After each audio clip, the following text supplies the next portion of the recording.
Hello everyone. In this video we will see what is the biggest culture shock you have ever faced. And I welcome you to the question answer channel. I thank Anna Kesselman, Elijah Williamson, Sagar Shimpi and Jen Yan for sharing their answers to this question with us. We'll start with Anna Kesselman's answer. I lived in the Netherlands for a couple of years then, and my Dutch boss invited me to her wedding. There was a beautiful ceremony in a romantic castle, and after that we were served some tiny snacks and petit fours. After that we took a group picture, and then the wedding manager announced that those who have a fork and a knife pictogram in their wedding invitation could proceed to the dinner hall and the rest can go home and thanks for coming. So there we were, hungry and stuck in the middle of nowhere.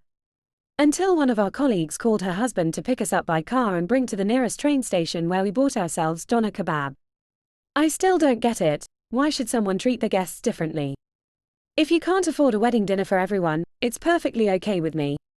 You can go for an intimate wedding with your family or close friends, or just serve cake, I don't care. But not treating your guests equally completely blows my mind even 20 years later. We can continue with Elijah Williamson's answer. In Aberystwyth, Wales, a group of us Trinidadians went to town for shopping. Trinis are notorious jaywalkers, and back home, in most instances, we pay little attention to traffic lights as pedestrians. We were at a traffic light at a rather low traffic road. One of us observed a store that she wanted to check out. In typical Trini fashion, she looked left and right and saw that incoming traffic was several yards away and quickly dashed across the road. She then waited for us to come after her on the other side. An older Welsh man looked at us and said solemnly, "You can't cross until you see the little green man." We looked at each other wondering if this was some kind of Welsh humor. I pretended to chuckle at the joke. We then looked left and right and dashed across the road as well. Looking behind us, we could see the old man and a group of other pedestrians staring at us in anger and disbelief, murmuring among themselves. I wondered what was up with these people. Why didn't they cross? The road was clear. What was up with the old guy talking about the little green man? It was when I glanced at the traffic light it dawned on me. The walk light had finally come on. Edit. This is not an effort to make fun of UK and or Welsh culture, but rather demonstrate my appreciation for the respect for order and rule abiding that my friends and I witnessed.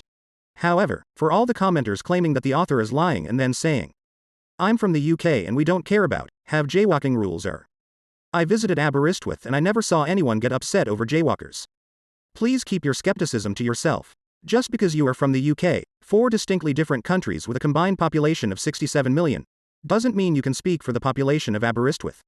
Just because you visited Aberystwyth doesn't mean your experience would be the same as mine. I, myself, referred to the act as jaywalking, for simplicity's sake, not the elder Welsh gentleman. Trinidad does not use the term jaywalking either. Below is a photo of where the incident occurred, and after that is a photo of the Trinis involved in the story. What do you think? We will continue with Sagar Shimpi's answer. I would like to share my culture shock experience after I came to Germany from India in 2016. The incident is not exactly about me, but I witnessed this. So coming back to the answer, it was my second day in Germany and I had to travel to university for completing some paperwork formalities. I chose to travel by local public transport bus. It was peak hour time, so bus is fully occupied by passengers. I was standing in the bus and after 5 minutes bus stopped at one stop. Driver got off from his driving seat, stepped down from the bus and came to the middle door of the bus. The reason he came was to help a handicapped person to get in the bus by unfolding wheelchair ramp. That ramp looks similar like this below.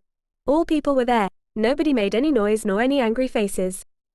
I was stunned by looking at the scene that happened, because in my country I have never seen such gesture by a bus driver to help a handicapped person, and that too during peak hours in the crowded bus.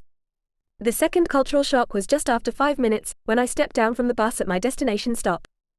I saw the same person crossing the 2-lane road on zebra crossing using his wheelchair. All the cars, more than 8 to 10, stopped on both sides of the road. There were no noise, no horn, nothing. After the person successfully crossed the road, vehicles went off. This moment really gave me goosebumps, that how can people behave so nicely and show such gesture and follow rules?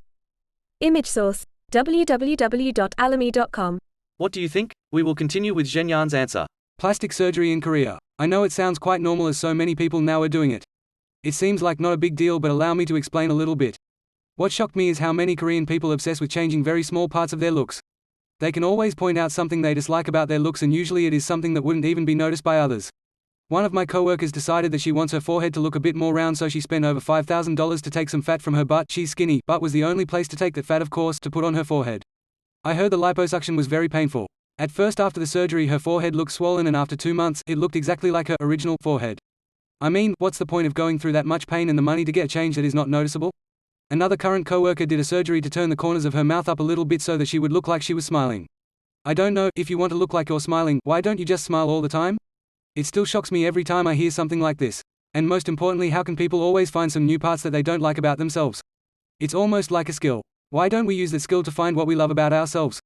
Images are from Google. Edit. Thank you, Kristen, for correcting some of the sentences. Smiley face.